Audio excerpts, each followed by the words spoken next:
Welcome to Designing Healthcare That Cares, the show where we explore how to build healthcare systems where people and performance thrive. I'm your host, Dr. Laura Sutton, a physician, coach, and healthcare leader who believes that human flourishing and organizational excellence go hand in hand.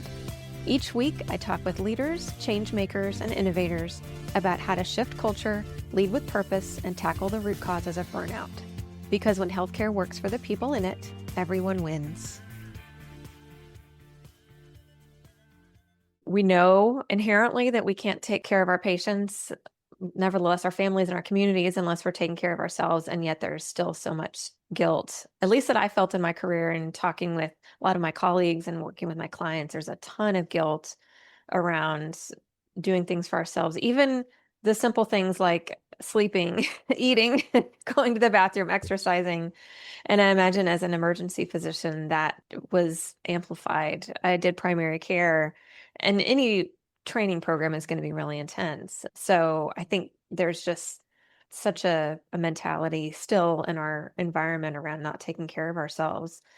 I'm curious, when did those thoughts and ideas start to come to you as far as like, hey, we need to take care of ourselves in order to take care of our patients? Well, thank you for asking that. And I appreciate that. I think like most people, I have my own personal journey. I'm also married to another physician who's an emergency physician. So I kind of get the two sets of data at the same time because my spouse does the same thing. She also is in emergency medicine. So you're absolutely right. I would even double down on the comment of the eat, sleep, exercise, those sorts of things. When you're under stress, a lot of the time, just human nature, those are the first things to go. Is if you have a lot of pressure and you have a lot of deadlines or things building or a lot of patients backing up, then forget it. I'm not going to eat during this shift. There's no way I'm going to be able to, go to the bathroom. And we used to joke about if spontaneous bladder rupture was actually a thing, like could that actually happen if you didn't go to the bathroom for an entire ER shift? So it became comical, but the point I'm getting at is, I had my own personal journey where because of making those decisions and sacrificing those critical elements, I started to get to a place where I was starting to go downward and not feel well and not be able to bring my best self. And then one of the things that turned that around was when I went back to school and went to the program, that MHCM program that was at Harvard. There was a lot of organizational behavior, a lot of pieces of that program that I hadn't expected that were really transformative. And it really did call into question, like, what kind of structure are we building to sort of reinforce that, to enculturate that, to make that okay? And then how do we start to unwind that? Because we're really grinding people just into fine powder to try to get the most productivity out of them. And so it was a call to action to really say, all the people in that program are physician leaders that have been in leadership roles for quite some time, to say it's on us to try to figure out a way to do better. So it was really a call to action that was really transformative for me in my career, on top of my own personal learning the lesson the hard way, like so many of us unfortunately have.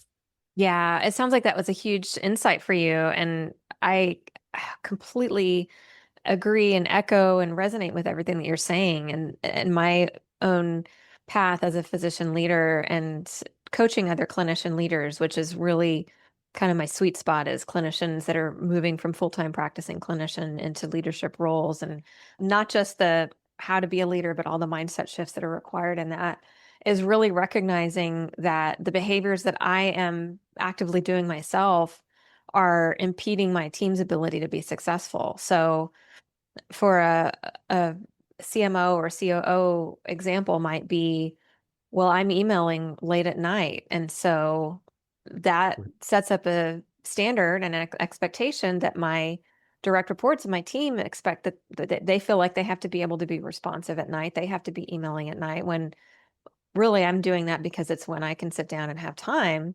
But what's the message that I'm sending? What's the expectation that I'm setting with my team? In a clinical setting, it might be just like you said, am I taking the breaks that I need? Am I sleeping enough? Am I eating enough? Am I taking bathroom breaks? Am I stopping to process the emotions that are coming up? And I'm starting to see a real awareness now in our physician leaders and clinician leaders that, yeah, the ways that I take care of myself have a direct impact on the way that the people around me take care of themselves. And I need to walk the walk.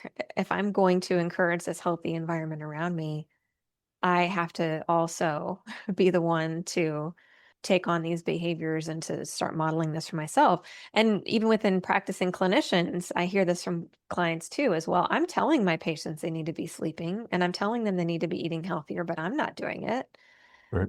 And so this recognition that we, back to what we were saying, we really can't take care of each other until we learn how to take care of ourselves. And then it's a Yeah. ripple effect, it's a domino effect, then everybody wins.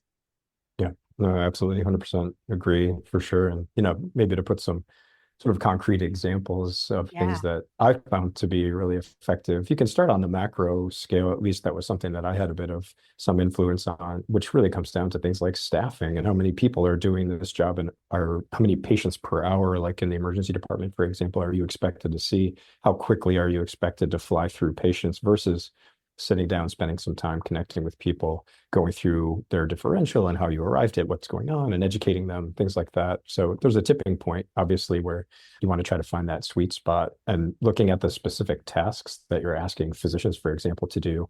Do they really need an MD degree to do all these things, or could they be potentially done by someone else?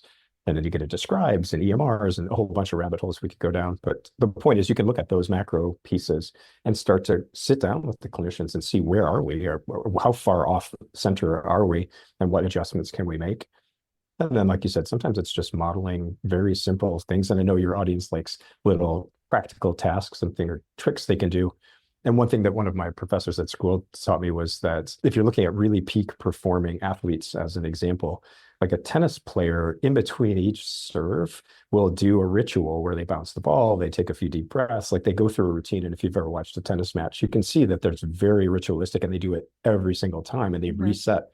And so I started to adopt that in my clinical practice, where even just before I would go in, or maybe I'm washing my hands, I would greet a patient or a family, say, "Hi, I'm a dirty doctor. I don't know where I've been. I'm going to wash my hands." It's kind of a duo because you get a hand hygiene thing, Yeah. which my infection control nurse colleagues love. But then I would just sit and wash my hands for a second at the sink. And that was my sort of reset moment where I would take a breath. I would just shake off all the other patients that I had running around in my head, all of the stress of the rest of the emergency department. I knew I could trust my colleagues and the nurses that I work with, that if something was really going badly, they would come and grab me and interrupt me. But I would really train myself to spend that time focusing on this particular encounter, this particular patient and family. And so just a little reset ritual. I'm no professional tennis player, but I found even those micro moments and getting in the habit and the discipline of doing that in between every single patient, it just brought my whole nervous system down a notch and I was able to focus more. And patients can track that, they can pick up on it. So it Yeah. goes from big scale things to little microscopic things. And if I think, you're modeling those things, like you said, both in your own behavior, as well as, speaking about examples like that and giving people suggestions of things they might consider, then I think you can really move the dial and people start to pick up on these and they take some of them, throw out the rest, and that's fine, but they may make a difference for each person. Yeah. I love that example. And yeah, I don't watch a ton of tennis. I know we've just finished the US Open. I'm a basketball fan being in San Antonio. We love our Spurs, Yeah, free despite how throws. There you terrible go. they are. Yeah. So, but yes, free throws is every player has their own ritual that they do before a free throw, and they all involve a Yes. deep breath. Some of the crazier ones over the years have involved licking their hands, licking their feet. Oh, who was it that used to? Steve Nash. He Yeah. used to Well, wipe his hands on his feet and then lick his hands, which I just still to this day found very find yeah, I'm incredibly. not sure I would advise that I wouldn't universally in a advise that clinical again setting, for especially. Yeah. infection control, Yeah. but it worked for him. And so, yeah, these ritualistic things that don't take time. And I'm sure you hear that. I hear that as a barrier. Well, I don't have time to implement any of these other techniques.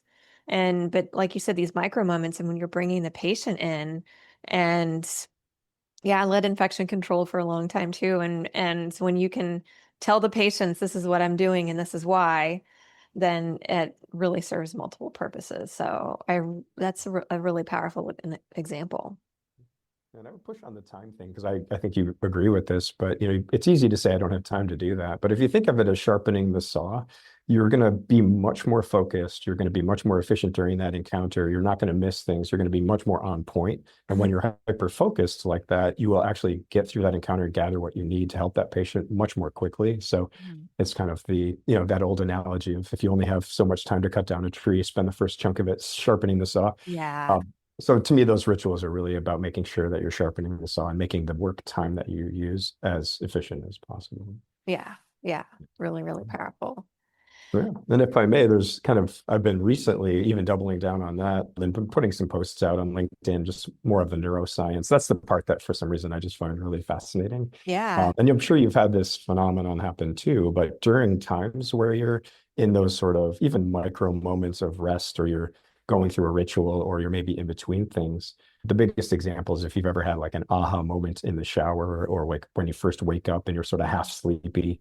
There's a whole set of science behind why that sort of thing happens. And so I've been putting out more information just to hopefully help people understand why, because I'm a little obsessed about why things are the way they are. But the whole design behind that is really taking away that guilt of taking a moment to pause and thinking it's wasted time, and actually emphasizing the fact that there's a whole entire part of your brain and a whole another kind of bucket of creativity and innovation and problem solving that happens, but that can only happen when you're in that sort of relaxed state where you're not hyper focused on something. Hmm. And so if you've ever walked into a party, saw somebody and you just couldn't remember their name, and you're like, oh my God, I totally know this person's name, I just can't access it. It's like the neurons just won't connect.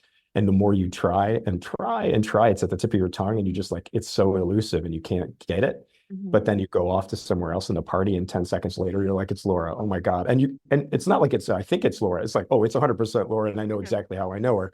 Like it was in there the whole time. You Yep. just couldn't make the wire connect. I find that kind of stuff fascinating, but Yeah. that's the point I'm getting at, is that not only to not feel guilty about taking those pauses, but to recognize there's a whole set of work that your brain can do and solve problems and connect things and do some pretty cool stuff that it can only do when it's in that state. And if you're constantly hyper focused and driving, your brain just is shut off. That entire network of your brain is shut off and you can't access it, which is a tragedy. So it's just redefining what productivity is all about. And it takes the guilt away from those pause times and says, wow, wait, this is actually necessary. How else are we going to come up with innovations and solve really challenging problems without tapping into that whole other part of your brain? So Yeah. I think Yeah. it's fun. I don't know if that resonates with you or your audience, but I think it's kind of cool. Yeah, I think it's fascinating too. I mean, the examples that you brought about like, yeah, in the shower, driving. I'm a runner, so for me when it's running, Yeah. for me it's running when I'm running and I don't, if I'm on the treadmill, I might listen to music, but when I'm running outside, I don't, because I want my brain to work and to create new Yes. connections. And usually about a mile in, I'll think of something that I hadn't thought of before, an answer to a question that'd been going on in my mind. And it's really beautiful. I just started reading Deep Work by Cal Newport. I don't know if you've read it, but I it haven't talks read it all yet, but I'm about, familiar. Yeah. yeah, it talks really all about that we are our crazy busy schedule and technology and notifications and not that there's necessarily anything inherently bad in that, but we've created this structure of constantly being available. And in my clinician leaders that I work with, there's this concept or this sort of duality among between the practicing clinician and the leader, the physician leader, clinician leader, and even how do they physically separate that? So one of my clients is the COO and he's a physician associate, and he says I have to go. I can't work on my COO job in my clinic because if I'm in the building, they will come find me and they'll ask me questions about patients, and then I can't put on my COO hat and wear that COO hat for the long enough time that I need to really be strategic and solve problems. So I'll go somewhere else. I'll work at home if nobody else is at home, or I'll go to a coffee shop or something. So it's even just noticing, do we have those opportunities to change our physical environment so that we can put our brains in the right mindset? And from a practicing clinician standpoint, how do we set up expectations with our staff? When can they interrupt us? When can they not interrupt us? How do we respond to messages? Are we expected to respond to every single message the second it comes in? And we can't, it's hard to think about seeing patients if you're constantly feeling like you have to respond to messages. And so, yeah, Yeah. I feel like we could geek out on that for a long time, Yeah. but yeah, One thing that's really, I might jump on, if I may, just that yeah. makes me think of is, I think it's a good opportunity for either a frontline clinician that might be not in a leadership position, or I can look at it from both perspectives, having been both recently. As a leader, you could potentially help build the structure around, is looking at even something as simple as protected time for that type of work where you just have people sit around and do that non-clinical, just thinking about how can we make things better? How do we solve problems? Getting in your brain and everybody's collective brains into that mode. But you don't want to make it the only time off that you have because you're working a million hours and this is like your only day off. That's not helpful. So I do think from a leadership standpoint, you can create structure where you have some protected time and you see the value in taking the time to do that. And as an organization, you can value that sort of work as high as the clinical work and make time for it. And then as a clinician, you can advocate and push for some protected time to say, okay, this is important to the organization that you're using my expertise and my brain to help solve this problem. So please recognize that by setting aside some dedicated time. And whether it's buying down some clinical time or adjusting your load or whatever that looks like in your clinical environment, I think there's ways that both sides can do that sort of thing. But then it's really about proving the ROI, the return on investment, which was another big sort of transformation of the way that I started looking at these things. Was not just looking at the physicians I was working with and trying to show them that we're investing in you with leadership development and education and trying to make this time worth your while so that it's as valuable to you as working clinically or being off. But then also going to the C-suite, the CFO, and saying, listen, this is providing a tremendous amount of value because we're investing in physicians. We're helping them work towards crafting a career that they love. We're looking at what their skills are and helping kind of do more of the stuff they enjoy and less of the stuff they don't. We're having more engagement. We're having less turnover, which obviously costs a fortune if you have a physician leave for another organization. Quality of care goes up, patient experience goes up, you name it. So you can show the return on investment in a million different ways. And the more of those levers you can pull on both sides of the equation for the physician who's trying to decide, do I go to this thing that they're having me do on a Thursday where I have to go sit in a room with a bunch of people? Like, why is that worth my time? And then going to the CFO and saying, here's why it's worthy of developing and investing in clinicians this way. So I think if you look at it thoughtfully, depending on where you are in that continuum, and some people are shifting from one position to the other, then that attention on return on investment, which is not always just financial, that was something that I had never really considered before really going back to school and getting a lot of formal training on the topic, but it's really changed the equation quite a bit. Yeah. I mean, you mentioned the cost of physician turnover and just to throw out, it's about $1 million for a physician to leave. And that's the recruiting costs to find a new physician. And then it's all of the indirect costs that come into play when a physician leaves. Typically, their productivity winds down. And when you have somebody new start, it takes a while for their productivity to wind up. Patients might leave. Patients might complain more. There are more safety risks. I mean, there's a slew of indirect consequences of physicians leaving and the costs that are associated with it. So just wanted to highlight that. I think people are always surprised to hear that. It's like $1 million. It's huge. And it's very easy to make very specific things to improve that the cost balance is just ridiculous. And I'll give you a concrete example. Yes, please. I was going to ask. CMO, small community hospital in Newport, Rhode Island. There was about 300 doctors. They would rotate to different hospitals, but we're on the medical staff. And then I had a chance to interface with some are department leaders, some are frontline, sort of just working in the trenches, et cetera. And my chief nursing officer was the one that really came up with this idea, and I thought it was absolutely brilliant, is we were sitting around and said, you know what, people do exit interviews. So Dr. Sutton is at her wit's end. She's had enough of the place. She's like, you know what, I'm done. I'm out. I'm leaving. I'm going to go move to some other place. And then we would say, oh, Dr. Sutton, could you please sit down with us after you've made this decision to leave and tell us why you made that decision, what drove you to decide to quit and leave and move somewhere else. The whole thing makes absolutely no sense when you compare it to something like what we started doing, which are called stay interviews, which is where we sit down with you while you still work for us and say, why do you drive past other hospitals to come work here? When was the last time you thought about leaving? What is the stuff that makes you crazy? What's the stuff that you love? And you just ask some very open-ended questions. And if people are willing, it's not for everybody, but if people are willing to do it, I very specifically remember an encounter with a physician, and the physician said to me, if my previous employer would have asked and even took the time to care to ask any of these questions, I wouldn't have left.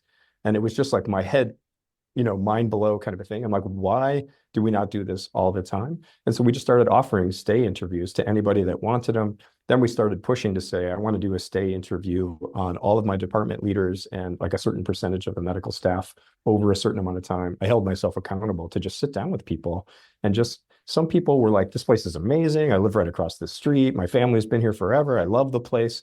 And you aggregate all of that information, and it's a Price is Right kind of a thing, like the top 10 answers on the board.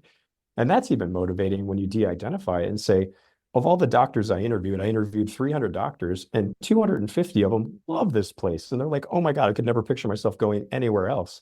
Like, that is a huge lift when you publicize that. And then you say, of the bottom 50, these are the things that frustrate the most people. And these are some specific things that we talked about that we might be able to do to start chipping away at it. It's just massive. But the whole point, as I'm getting, hopefully makes sense, is if you just take the time to ask and you genuinely care and you just sit down with somebody, and it's not a performance review. I'm not telling you whether you're doing a good job or a bad job.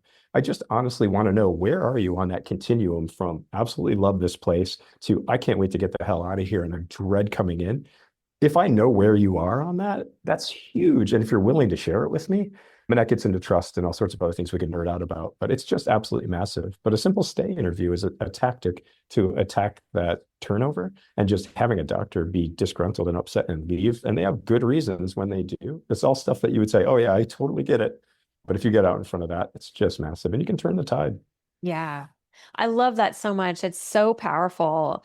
And it was something that my previous role we did pretty inconsistently, but we got really good feedback on it. And I agree with you so much that once somebody's made that decision to leave, especially for a physician, these are not quick decisions that physicians are making to leave. There is a lot that goes into a physician leaving a practice. And so by the time they put in their notice, the ship has sailed. You can't get Yeah. them back, and they're not invested, so they're not as likely to share really what's going on. They're just going to say it's not worth my time, personal reasons. They'll check the box. Right. Yep. But when you talk with clinicians that are there day in and day out, invested, and sit down with them and really ask them, it's so powerful. I really want to highlight what you're saying about asking them, what keeps you here and what can we do to keep you here? And I hear money being thrown around a lot about retention bonuses and that type of thing. And I was talking with a clinician client last week and talking about bonuses and raises. And I was like, be careful what you put money on, because one day you might not have the money, and Mhm. it can backfire also if you put money on too many things and it starts to become an expectation. And there's all these psychological components around what we pay people for. And so, Mhm. but just that human to human connection, just like you said, sitting down here and sitting down with them and asking what keeps you here is so, so powerful. I love it. Yeah. Good. I'm glad that resonates. Thank you. It's obviously something I'm pretty passionate about. And Yeah. another book I'll throw in at you if you haven't read it, but Drive by Dan Yeah. Pink. Are you Yeah. familiar with that one? Yeah. So that one's, yeah, it's a perfect summary of how if you monetize some things, you can actually make performance worse. Yes. Fascinating. Just another mind-blowing experience. Yeah. But you're right. People, when it comes to fulfillment, which is a bit of a broad category we could spend a whole nother hour talking about, but I do think there's a lot of components, and being paid fairly and compensated fairly for what you do is a huge part of it. Don't get me wrong. And if you're below the level of what someone perceives as fair for their level of expertise and input, then there's no faster way to really upset somebody than making things unfair. But once you cross that line and you're above the threshold where someone's being fairly compensated, and that has to be a mutual, agreeable decision, then that's not where the contract ends. That to me is where it begins, is okay, table stakes, we're going to pay you fairly compensated for the market, and recognize healthcare margins are razor thin. A lot of places are hemorrhaging money trying to keep the doors open. Like this is not a place where we could really overdo it, even if we wanted to. We just don't have the funds to be able to do as much as we'd like. And for me as a leader, having those conversations with people, whether it's during the hiring time, during the stay interviews, during just conversations over the water cooler, is like, God, I wish that we had the margins to be able to just dump money and pay and do things and cool stuff. Mhm. First of all, let's put a pin in that one, because I'd love your thoughts on what kind of cool, creative, innovative things we could do to try to generate more stuff without putting more on your back. Like, let's think about that and tap into their expertise, because there's a lot of gold there. But then the other part is, what other things, how can I give you back to Dan Pink for a minute, how do I give you more autonomy? How do I set some guardrails? And within these guardrails, you do your job however the heck you want. And as long as it's getting done, I'm not all up in your face about it. So I'm not micromanaging you. That's got a value almost as much as a paycheck for a lot of people.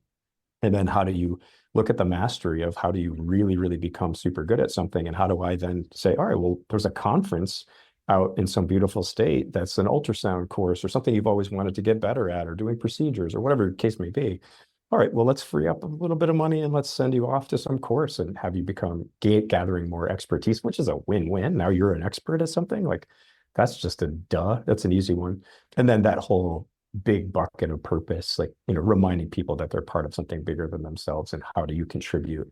And that gets into reward and recognition and all the things that really cost little or nothing and have just such a massive return that if it was an investment decision, you put in a tiny bit and you get a huge return. I mean, nobody would second guess it, but yet it's so many organizations that I've been able to be a part of or seen where coming in and really having a thoughtful reward and recognition program, and not just pizza parties and buying donuts and things. Those have some value from time to time, but to really spend some time, and again, that's another topic we could spend an hour talking about, is the sort of right way and wrong way to do those sorts of things. And don't take my word for it. There's science behind all this stuff.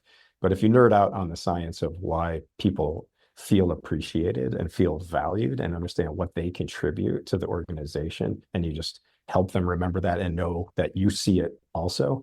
If you can hit those things, it's probably not quite as much as a bonus or a raise, but it's pretty darn close. And if people feel like you genuinely care and are investing in them and their future, then you can get people to turn an eye a little bit towards, I wish I could give you a bigger raise than I can, but we're doing the best we can. Yeah. And it helps with that hard work mentality too. I mean, people will work really hard for a cause that they truly believe in. Yes. And you can ask a lot more of your team, and people, like you said, will put up with a little bit more of the, hey, we're not able to give you that bonus or that raise right now, but here's what we can do and here's what we are doing. So yeah. I'm curious if I may, and this one you could be too personal, you can tell me to pound sand, but there are definitely things that people find energizing and then things that people find draining. And I know we've talked a little bit offline about this too, for your own career and where you've focused more on the things that you find really energizing. I don't think you can know what charges their battery versus what drains their battery unless you sit down and talk to them. So I'm kind of curious. Obviously, you've crafted a pretty cool career. I don't know your perspective on the things that you find energizing, that you get up early and work hard for just intrinsically, versus the thing that you find draining, and how you've shifted. If you don't mind sharing, I'm curious. Yeah. I mean, I love coaching. Yeah. I love watching the light bulb go on with the clients and watching not just the light bulb go on, but just to be a part of the journey with a clinician from whatever that looks like, burnout to thriving, or nervous leader to confident leader. I love seeing how much impact the client can have. So if it's a COO or CMO, what are they able to do in their team and their business and their practice with their patients, with their colleagues that they weren't able to do before? The ripple effect it's like trying to imagine the size of the universe for me. It's kind of mind-boggling. That really lights me up. And when I can spark that for somebody, that's what gets me out of bed every morning. That's a great answer, and obviously very authentic. And I think you can see how just thinking through that for yourself, and obviously you've spent a lot of time reflecting on it and speaking about it, which is great. But a lot of people haven't taken the time to stop and think about it. And so sometimes, just as an icebreaker, I'll sit down with a new physician that maybe just started working or I've just met, and just genuinely trying to get a sense of what it is that lights them up, and then look at what percentage of your job right now fulfills that or does something that gets you jazzed about it, versus what percentage of your job is more the drain. And there's always going to be some stuff that just has to get done. But there's actually some science behind this, and it doesn't have to be 80, 90%, even 20%, but it's a critical amount. And if it falls below that, forget it. You're just dragging yourself. No amount of coffee will get you in the morning. But if it's above a certain threshold, and then as a CMO, I can come at it and say, Laura, what can I do to help you just move the dial a little bit? Like, can I get you involved in something that maybe is exciting, or a coaching opportunity? Or can I maybe hook you up with a mentor-mentee situation where you can kind of see somebody light up and you can start to mentor somebody that's a little more junior? some people might be like, oh my God, teaching somebody, that's like the worst. That would suck the life out of me. So it's not the right fit for everybody, but you see the points I'm getting at is if Yeah. you get to genuinely know what the dials are that charge people up, and then you genuinely care and you start to think about how can I help you build those things up. Now you're an ally and you're starting to help them career craft something that's sustainable for them Yeah. and not too far into it, you start to look behind you and you have a crew of people that trust that you have their best interest at heart because you genuinely do. You're looking out for them and then you're following along. And when you do have to ask them to do something that's in the 70, 80% of the crap that just has to get done kind of a thing, like you said, they're more energized, their battery's more charged up, and they're more willing to roll up their sleeves and dive in, especially if you're pretty savvy about explaining why it's important, even though it might stink, but you got to do Yeah. it. And of course, doing the hard work and the grunt work yourself doesn't hurt Right. either because they see you in the same game. Yeah. So Yeah. That's so cool. That's so cool. Well, I know we've talked about this before, but I feel like we could talk forever.